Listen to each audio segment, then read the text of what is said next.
Hola, ¿qué tal amigos y amigas? Yo soy Joana Quasput y hoy les traigo un nuevo video en el que vamos a tratar dos nuevos temas que son la estructura física y modos de operación de un BJT y la operación del transistor NPN en el modo activo. Existen dos tipos de transistores como los BJT o de unión bipolar y los FET, pero en este caso más vamos a hablar sobre los de BJT. Los transistores BJT se forman por uniones o por dos uniones PN, formando tres regiones semiconductoras llamado emisor, colector y base, que a la vez estas también forman como sus terminales. El transistor también se presenta como dos formas de configuraciones, como el PNP o el NPN, en función del dopado que estos presentan. Por ejemplo, como observamos aquí en las figuras, el transistor PNP, donde podemos observar aquí el emisor, el colector y la base. Y al mismo tiempo también existe el transistor NPN, como podemos observar, que también se conforma por los terminales emisor, colector y base. Los transistores los podemos utilizar como amplificadores de señales y como para construcción de circuitos digitales y lógicos. La operación del transistor depende en gran medida de la polarización en la que se encuentren. A continuación mostramos una tabla en la que vamos a decir que se encuentran aquí los modos, la unión del emisor base, la unión colector base. En la columna del modo encontramos a la región del corte, la región activa y la región de saturación. Cuando está en corte, la unión emisor-base funciona, está en polarización inversa, la unión colector-base se encuentra en este caso en inversa también. En activa, las dos uniones se encuentran tanto en directa como en inversa, y la saturación se encontrarán las dos en directa. Y bueno, en sí, el principio fundamental de los transistores es hacer el uso de voltaje entre dos semiconductores, entre las dos junturas para controlar la corriente que circula en el tercer terminal. Y bueno, una vez mencionado lo anterior, ahora vamos a hablar un poco sobre la operación del transistor NPN en el modo activo. Como ya habíamos dicho, el transistor NPN no es más que una configuración del mismo transistor BJT, que es la unión bipolar. Bueno, como estamos hablando de que la unión NPN, está operando en la región activa, primero que todo vamos a citar nuevamente el cuadro que habíamos descrito anteriormente.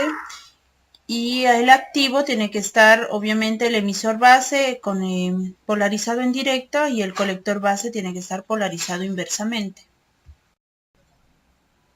Y en la siguiente imagen que mostramos en pantalla, para que esto se cumpla, vamos a utilizar dos fuentes de voltaje, por ejemplo, dos baterías externas. La una la vamos a llamar B sub BE y a la otra batería la vamos a llamar B sub CB. Para que esté en modo activo, la primera batería B sub BE va a polarizar directamente a la juntura emisor base y la otra batería, como la podemos observar, va a polarizar inversamente a la juntura colector base. Esto es para que se cumpla el modo activo del transistor NPN.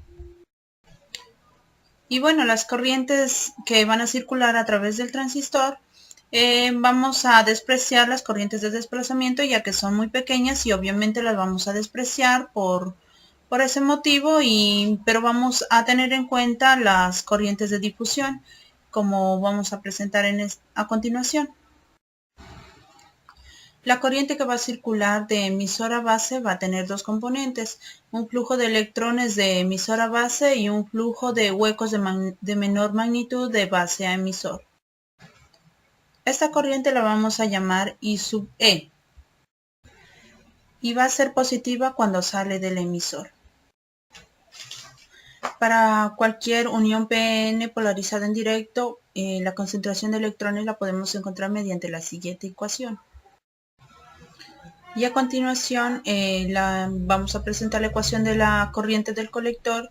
Esta corriente será positiva siempre y cuando entre al colector o cuando esté entrando al colector. La corriente de la base consta de dos componentes, como podemos observar en pantalla.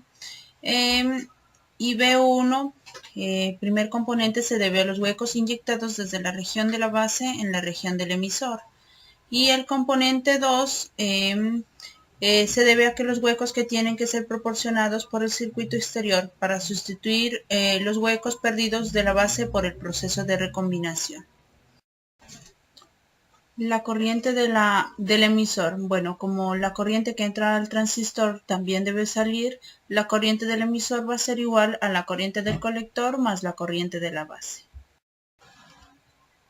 Y bueno, y en este caso la constante N, como habíamos dicho en un video anterior, para los diodos es 1 o 2, pero en este caso para transistores es aproximadamente a la unidad, salvo en casos de que la corriente sea alta o baja. Estos pueden variar entre 1 o 2. Y bueno, a continuación vamos a presentar un ejercicio en pantalla en el cual nos pide encontrar el voltaje de una de las baterías cuando la corriente del colector varía de 0.1 miliamperios a 10 miliamperios. El ejercicio dice: considere un transistor NPN con un voltaje V sub E igual a 0.7 voltios a una corriente del colector igual a 1 miliamperio. Entonces, para encontrar el voltaje de una de las baterías, vamos a hacer la siguiente relación. Mediante la ecuación del colector vamos a despejar IS, que es una corriente de saturación, teniendo en cuenta que el voltaje térmico a temperatura ambiente va a ser de unos 25 milivoltios. Bueno, en este caso, una vez encontrado la corriente de saturación, se procede a despejar de la misma ecuación el voltaje de la batería, que es voltaje V sub E, y es donde vamos a colocar los respectivos valores con la primera corriente de colector, que es de 0.1 miliamperios, y esto nos daría un valor de 0.64 voltios. Y en el otro caso, cuando es 10 miliamperios, vamos a encontrar nuevamente el voltaje de la batería y nos daría como un resultado de 0.76 voltios. Bueno, mis amigos, esto ha sido todo por hoy y espero que estén muy bien. Muchas gracias. Esto ha sido todo por hoy. Gracias. Muy bien, muchas gracias.